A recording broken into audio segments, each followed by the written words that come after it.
উত্তেজনায় Tel Aviv ছাড়ছেন বিদেশিরা। ইরান সমর্থিত প্রতিরোধ যোদ্ধাদের ইসরায়েলে হামলা জোরদার।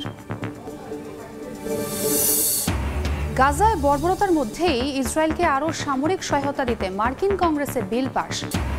ভারী বৃষ্টিতে বিপর্যস্ত পাকিস্তান, মৃতের সংখ্যা বেড়ে 100, ক্ষতিগ্রস্ত 3000-এর বেশি ঘর বাড়ি। দুর্যোগে ক্ষতিগ্রস্ত আফগানিস্তানের 25,000 পরিবার। এবং দক্ষিণ পূর্ব এশিয়া জুড়ে তীব্র দাবদাহ, ফিলিপিন্সে তাপমাত্রার পারদ ছাড়িয়েছে 42 ডিগ্রি সেলসিয়াস। ইন্দোনেশিয়া ও থাইল্যান্ডে খরায় ক্ষতিগ্রস্ত ফসল।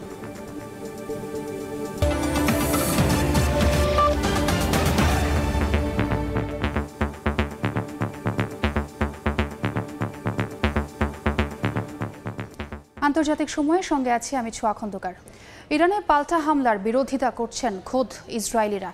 বিভিন্ন জরিপে উঠে আসছে এমন তথ্য, তেল আবিবকে সময় মতো মোক্ষম জবাব দিতে তেহরানও যে হাত গুটিয়ে বসে থাকবে না, এমন আতঙ্ক বিরাজ করছে অনেকের মাঝে। এর মধ্যেই ইরানের হামলার ভয়ে ইসরায়েল ছাড়ছেন বিদেশি নাগরিকরা। তবে পাল্টা আক্রমণে ইরান ইসরায়েলের মধ্য দিয়ে উত্তেজনা কি আপাতত কমল, এমন প্রশ্ন উঠেছে বিশ্ব রাজনৈতিক অঙ্গনে। তবে বদলানিতে ইরানের মাটিতে একরোখা নেতানিয়াহুর আক্রমণের সিদ্ধান্তকে ভালো চোখে দেখেনি অনেক ইসরায়েলি। তেল আবিবের এমন পাল্টা হামলার বিরোধিতা করছেন খোদ ইসরায়েলিরাই। এমন তথ্য উঠে এসেছে হিব্রু বিশ্ববিদ্যালয়ের এক জরিপে। ওই জরিপ অনুযায়ী 52% ইসরায়েলি পাল্টা আঘাতের বিপক্ষে। সাম্প্রতিক ইরান ইসরায়েল উত্তেজনা নিয়ে উদ্বেগ প্রকাশ করে শান্তিপূর্ণ সমাধানের আহ্বান জানিয়েছেন তারা। We are going to be here together. And I hope we'll find some kind of solution to the conflict. শুধু তাই নয়, তেল আবিবকে আপাতত ছাড় দিলেও সময় মতো ছেড়ে দেবে না তেহরান, এমনটাই মনে করছেন অনেকে। এতে ইরানের জবাব কতটা ভয়ঙ্কর হতে পারে তা নিয়ে আতঙ্ক বিরাজ করছে অনেকের মাঝে। এর মধ্যেই আতঙ্কে ইসরায়েল ছাড়তে শুরু করেছেন বিদেশি নাগরিকরাও। আর মুদ্রার উল্টো পিঠে ইরানে নেতানিয়াহু বাহিনীর হামলার জেরে ইসরায়েলের বিরুদ্ধে রাস্তায় নেমেছেন ইরানিরা। এর আগে ইসরায়েলে রাইসি প্রশাসন আঘাত হানার পর রাস্তায় নেচে গিয়ে আতশবাজি পুড়িয়ে আনন্দ উল্লাসে মেতে ওঠে ইরানিরা। এদিকে মধ্যপ্রাচ্যে নিজেদের শক্তি প্রদর্শনের খেলায় মেতে উঠলেও তেহরান তেল আবিব অবশ্য সাময়িক নীরবতা প্রদর্শন করছে। আর এতেই প্রশ্ন উঠেছে, পাল্টা আক্রমণের মধ্য দিয়ে ইরান ইসরায়েল উত্তেজনা আপাতত শেষ হলো, নাকি দুপক্ষই সময় নিচ্ছে পরবর্তী চালের জন্য? আন্তর্জাতিক গণমাধ্যমের বিশ্লেষণে উঠে আসছে, সীমিত প্রতিশোধ নিয়ে থেমে গেলেও একে অন্যের সঙ্গে দীর্ঘমেয়াদী খেলার কৌশল বেছে নিচ্ছে কিনা ইরান ইসরায়েল, এমন শঙ্কা থেকেই যায়। এছাড়া গেল কয়েকদিন ধরে ইরানের পরমাণু স্থাপনায় ইসরায়েলের হামলার যে সম্ভাব্য আশঙ্কা তৈরি হয়েছে তা নিয়ে বিশ্লেষকরা বলছেন, দেশটির সর্বোচ্চ মূল্যবান রাষ্ট্রীয় স্থাপনা পরমাণু কেন্দ্রে ইসরায়েলি হামলার অর্থ হচ্ছে সরাসরি যুদ্ধ ঘোষণা করা। এতে কোনো রকম আঘাত এলে তেহরান যে বরদাস্ত করবে না সেই হুঁশিয়ারি আগেই দিয়েছেন প্রেসিডেন্ট ইব্রাহিম রাইসি। আর এমন কিছু হলে একদিকে ইরান সমর্থিত সিরিয়া, লেবানন, ইয়েমেন ও ইরাকের সশস্ত্র গোষ্ঠীগুলোও সংঘবদ্ধভাবে ইসরায়েলের বিপক্ষে যুদ্ধে নামবে। অন্যদিকে ইসরায়েলকে বাঁচাতে তার মিত্ররাও ঝাঁপিয়ে পড়তে পারে। এতে গোটা মধ্যপ্রাচ্যই অস্থিতিশীল হয়ে পড়ার সম্ভাবনা তৈরি হচ্ছে। এ অবস্থায় ইসরায়েল যদি একগুঁয়েমি করে ইরানে বড়সড় আক্রমণ চালিয়ে বসে, তাতে নিজের পায়ে নিজেই কুড়াল মারার শামিল বলে মনে করা হচ্ছে। জান্নাতুল সাদিয়া, সময় সংবাদ।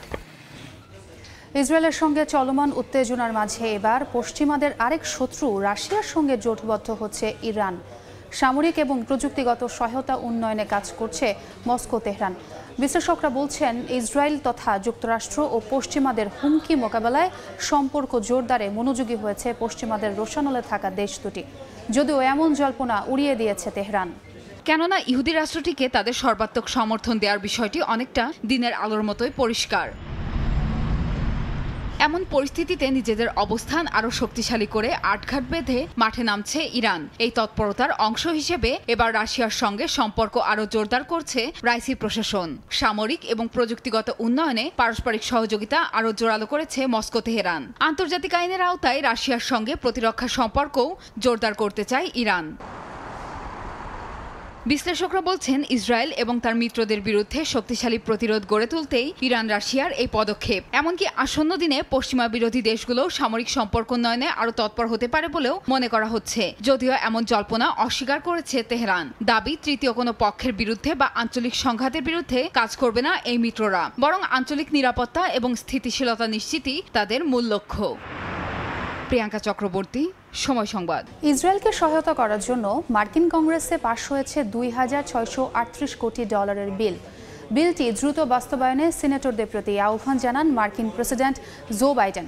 অন্যদিকে গাজা উপত্যকায় আগ্রাসনের পাশাপাশি পশ্চিম তীরের তুল কারেম শহরেও অভিযান চালাচ্ছে ইসরায়েলি বাহিনী।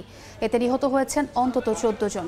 এদিকে শনিবার ইস্তাম্বুলে তুর্কি প্রেসিডেন্টের সঙ্গে ঘণ্টাব্যাপী বৈঠক করেছেন হামাস প্রধান ইসমাইল হানিয়া।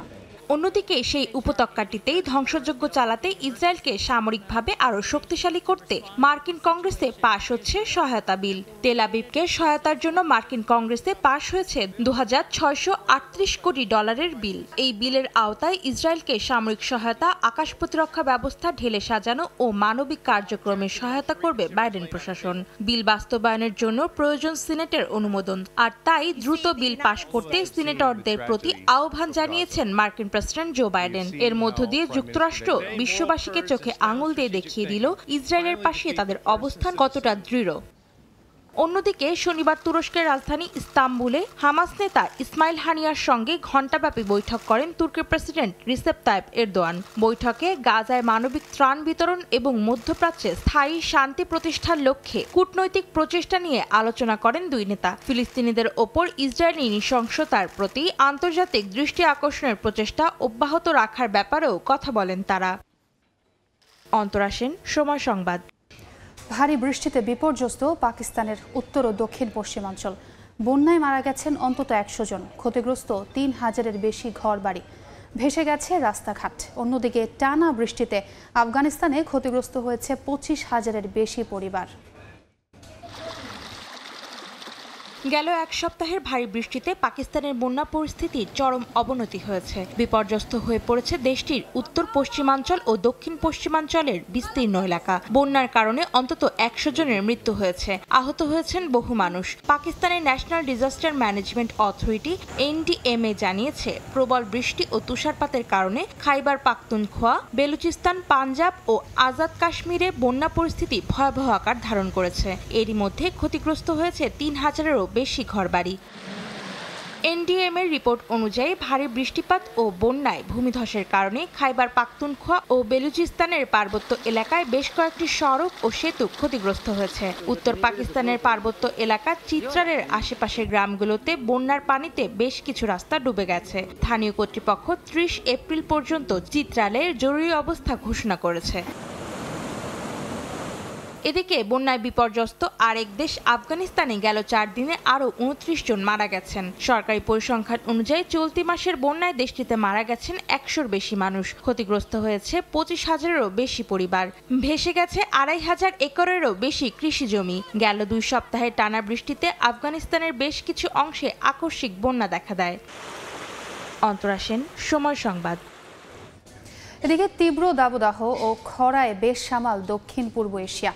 এপ্রিলের শুরু থেকেই দেখা দিয়েছে তীব্র দাবদাহ। বিজ্ঞানীরা সতর্ক করে বলছেন, শিগগিরই পরিত্রাণ মিলছে না এই দাবদাহ থেকে।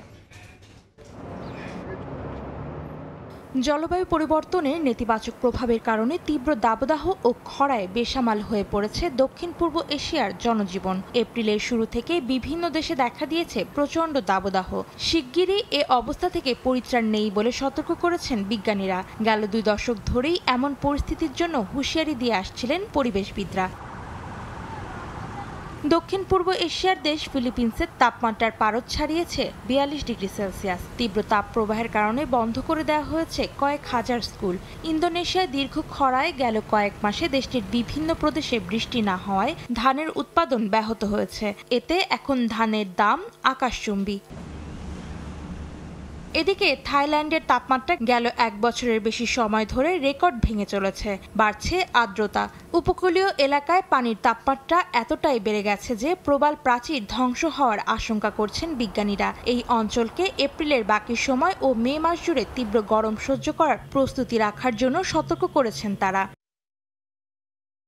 সুইজারল্যান্ডের জলবায়ু গবেষণা প্রতিষ্ঠান IQAir এর গবেষকেরা বর্তমানে দাবদাহের পেছনে মানবসৃষ্ট কারণকেই দায়ী করছেন। জলবায়ু পরিবর্তনের জন্য বন উজাড়ের পাশাপাশি এল নিনোকে দায়ী করছেন তারা। তাদের মতে কবে নাগাদ এটি শেষ হবে তার কোনো নির্দিষ্ট তারিখের পূর্বাভাস দেওয়া সম্ভব নয়। অন্তরা সেন, সময় সংবাদ। ভারতের পশ্চিমবঙ্গ পড়ছে দাবদাহে। কলকাতার তাপমাত্রা 41 ডিগ্রি সেলসিয়াস, আর কলকাতার বাইরে গড় তাপমাত্রা 42 ডিগ্রি ছাড়িয়েছে। সে খবর জানাতে যোগ দিচ্ছেন সহকর্মী সুব্রত আচার্য। সরাসরি যাচ্ছি তার কাছে।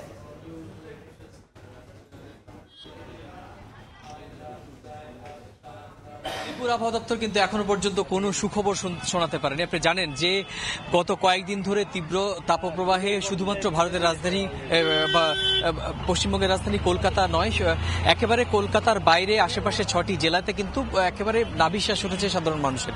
আজকে দুপুর ঠিক 1টার পর থেকে কলকাতার তাপমাত্রা 41 ডিগ্রি সেলসিয়াসের পারদ ছুঁয়েছে এবং একই সঙ্গে কলকাতার পার্শ্ববর্তী কয়েকটি জেলা, বিশেষ করে 2 মেদিনীপুর, বাঁকুড়া, পুরুলিয়া, পশ্চিম বর্ধমানে কিন্তু 42 ডিগ্রির পারদ অতিক্রম করে 43, কোথাও কোথাও 43 ডিগ্রি সেলসিয়াসও হয়েছে। আপনি জানেন যে গত পরশু দিনই কিন্তু পশ্চিম বর্ধমানের পানাগড়ে প্রায় 45 ডিগ্রি সেলসিয়াস তাপমাত্রার যে রেকর্ড সেটি কিন্তু অতিক্রম করেছে।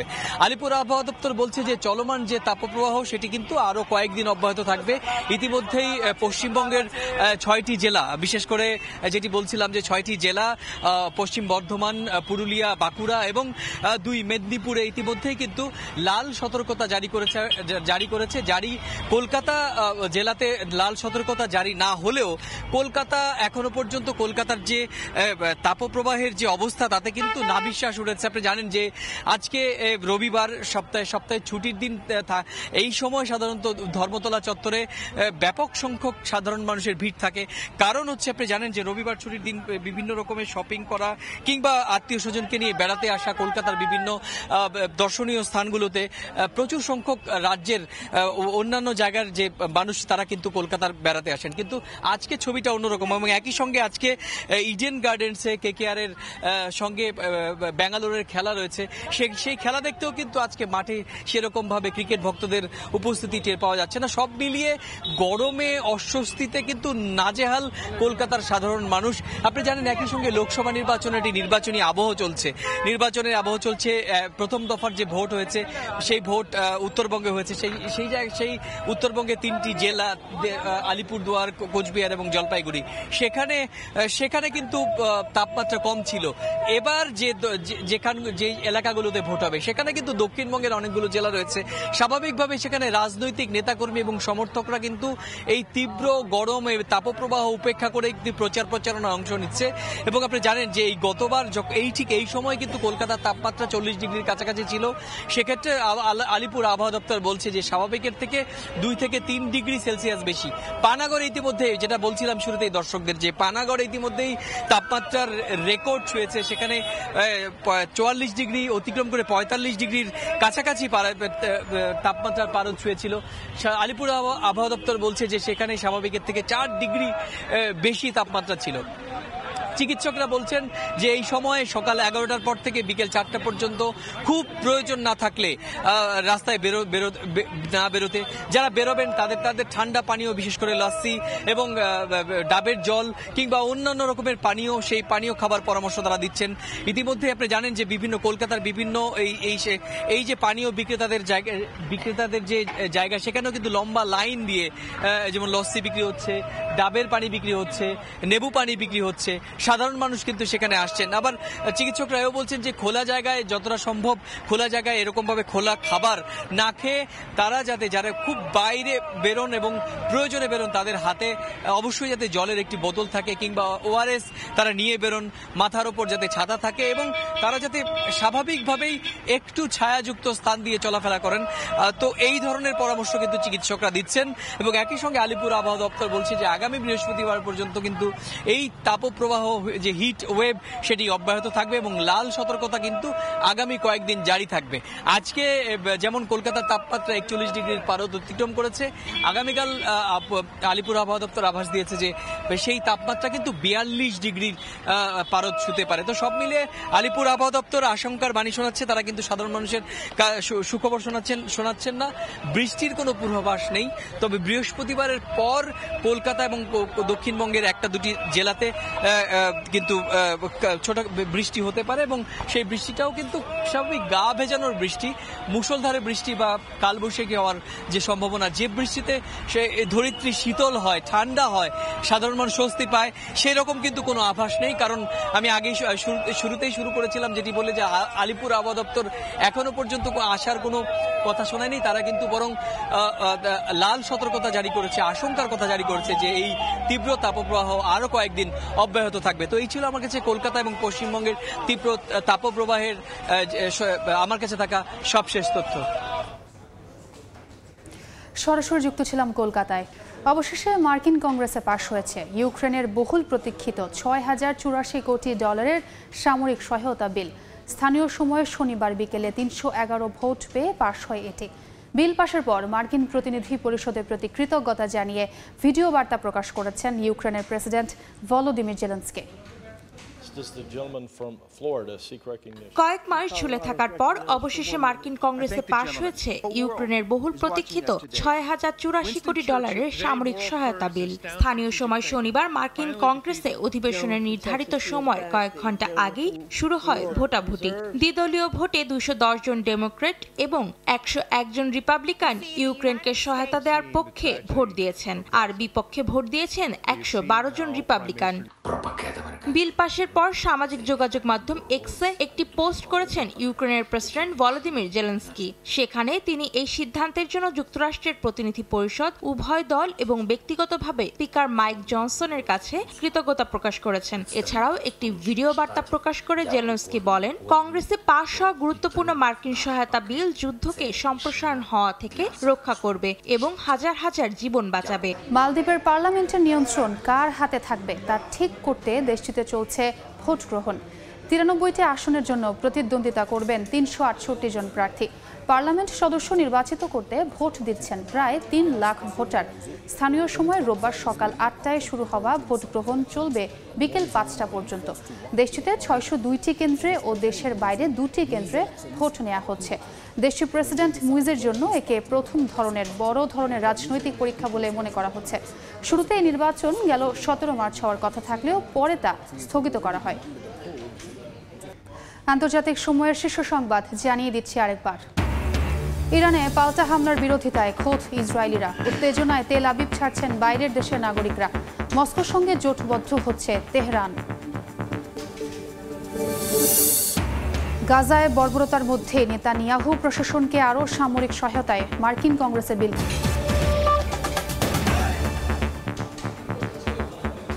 এই ছিল আন্তর্জাতিক সময়। এরপর সময় সংবাদ নিয়ে সঙ্গে থাকবেন আফরোজা মৌটুসী। ধন্যবাদ ছোঁয়া। সময় সংবাদ নিয়ে ফিরছি কিছুক্ষণ পর, সঙ্গেই থাকুন সময়ের।